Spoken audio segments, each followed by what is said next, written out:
অভিযুক্ত। দেখো বুঝতে পেরেছো কিরকম ক্ষেত্রে হয়? আচ্ছা, এরপর যেটা আছে, এরপর আছে ডিপ অফ আছে, ডিপ ইন আছে। আচ্ছা, ডিপ মানে তোমরা তো জানো সবাই নাকি? ডিপ মানে হচ্ছে কালা, যে কানে শুনতে পায় না সে হচ্ছে ডিপ। তো ডিপ অফ হয় আবার ডিপ ইনও হয়, ঠিক আছে? তো বিষয়টা হচ্ছে কি, দুটো মানেই কালা। এখন এর সাথে আরেকটা যে জিনিস হয় সেটা হচ্ছে ডিপ টুও হয়। ডিপ টু তাহলে মানেটা কি? ডিপ টু মানে হচ্ছে কোনো কিছু ধরো কেউ শুনতেই চায় না, ঠিক আছে? তুমি কাউকে কোনো কিছু বলছো, সে তোমার কথায় কানই দিচ্ছে না, শুনতেই চায় না তোমার কথা, সেটা হচ্ছে ডিপ টু। মানে এরকম বলতে পারি যে শুনতে নারাজ, কোনো কিছু শুনবেই না, কানেই নেবে না বিষয়টা। বলো। Careless, careless. হ্যাঁ, ইনডিফারেন্স, উদাসীন, ঠিক আছে? এরকম ব্যাপারটা, ঠিক শুনবেই না, কোনো গুরুত্বই দেবে না, এই হচ্ছে সেটা। ধরো এর এক্সাম্পল এরকম দিতে পারি যে he is deaf to our complain. সে আমাদের অভিযোগের প্রতি একেবারেই শুনতে নারাজ, আমাদের অভিযোগ সে শুনতেই চায়নি, ঠিক আছে? আবার এর একটা ধরো শুনতে চায়নি মানে কি, মানে হচ্ছে কান না দেওয়া, ঠিক আছে? তো এই যে কান না দেওয়া, এর একটা খুব সুন্দর একটা ফ্রেজ হয়, যার মানে হচ্ছে ইংরেজি হচ্ছে পে নো হিড। দেখো এটা কিন্তু কোনো প্রিপোজিশনের কিছু না, এটা একটা ফ্রেজ। পে নো হিড মানে হচ্ছে কর্ণপাত না করা। দেখো তাহলে এখান থেকে কি কি শিখলে?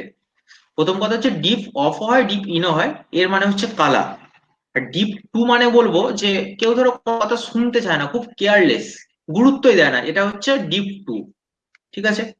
আর এর আর একটা ইডিয়াম, একটা ফ্রেজ হয় যার মানেটাও কিন্তু সেম, সেটা হচ্ছে পে নো হিড, মানে হচ্ছে কর্ণপাত না করা, কারোর কথায় কোনো কান না দেওয়া, এটা হচ্ছে পে নো হিড।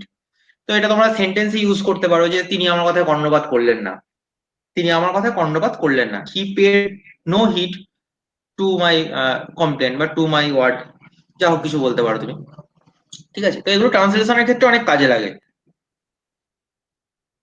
নেক্সট কি আছে দেখো, নেক্সট তো তোমাদের করানো হয়েছে, যাকে ধরবো সেই বলবে, ঠিক আছে? ওর বাইরে কেউ বলবে না। প্রথমে একটা ডিল ইন আছে। ডিল ইনটা, ডিল ইনটা চম্পা বলো। ডিল ইন মানে কি?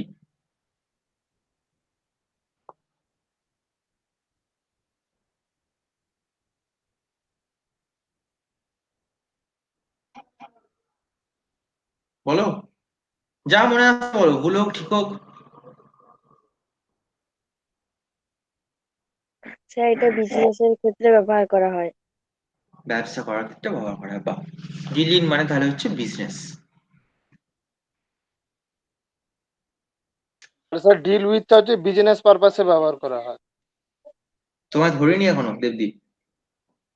গোবিন্দ বলো তো ডিল উইথ মানে কি?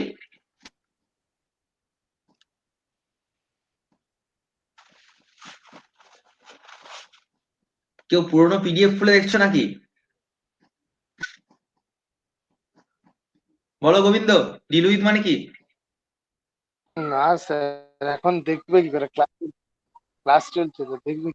খাতায় নোট করনি এগুলো আগে? ক্লাস চলছে। খাতায় নোট করে নেবে, খাতায় না থাকলে পিডিএফ আকারে থাকলে পড়া হবে না কোনোদিন। আজকে 50-এর কাছাকাছি প্রিপোজিশন হবে, বিশাল ব্যাপার কিন্তু 50টা প্রিপোজিশন মানে তোমার 2 থেকে 4টে ক্লাসের মধ্যে মোটামুটি সব প্রিপোজিশন শেষ হয়ে যাবে। 50 মানে বিশাল, মাথায় রাখা খুব কঠিন ব্যাপার। আমি আরো আনতে পারতাম কিন্তু আনিনি আরো। বলো এটাকে পারবে বলো, গোবিন্দ হবে না তাই তো, মধুমিতা পারবে? দেখো, স্যার এটা রিলেশনের ক্ষেত্রে। হ্যাঁ, পারবো। রিলেশনের ক্ষেত্রে কারোর সাথে ডিল করলে সেই পারপাসে।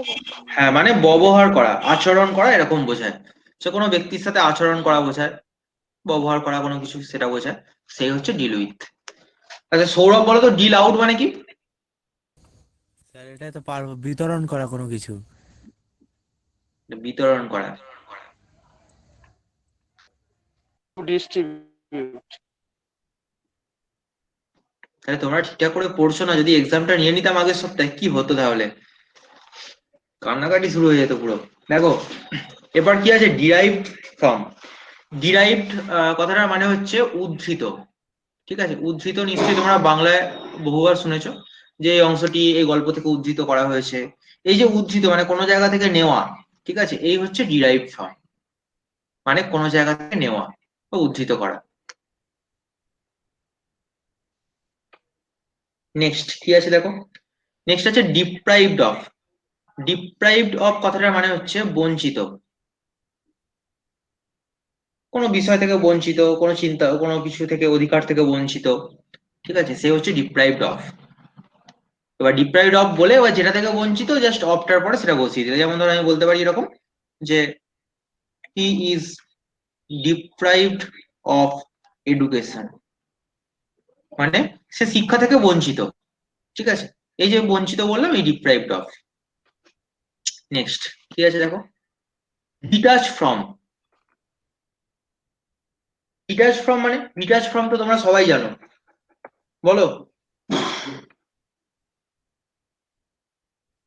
ডিটাচ হয়ে থাকা মানে কি, মানে কোনো কিছু থেকে বিচ্ছিন্ন হয়ে মানে থাকা। স্যার একবার আলাদা হ্যাঁ আলাদা থাকে, মানে কারু হ্যাঁ সংস্পর্শে না থাকাকেই বোঝায়।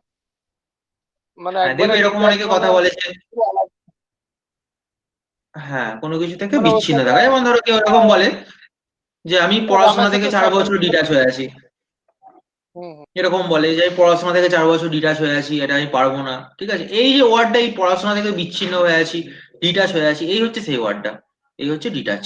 তো ডিটাচ ফ্রম মানে তাহলে কি হলো, না, বিচ্ছিন্ন থাকা বা সেপারেট থাকা, বিচ্ছিন্ন থাকা। আচ্ছা, সেপারেট বলতে পারি। দেখো নেক্সট কি আছে, ডাই অফ আছে, ডাই অফ আছে, ডাই বাই আছে, আর ডাই ফ্রম আছে। দেখো আবার ডাই ফরও আছে। আচ্ছা, এই চারটে না 4 রকম ক্ষেত্রে ব্যবহার করা হয়। ডাই মানে তো মারা যাওয়া, আমরা সবাই জানি, ঠিক আছে, এটা নিয়ে আমাদের কোনো দ্বিমত নেই, কিন্তু এই যে প্রিপোজিশন গুলো রয়েছে প্রত্যেকটা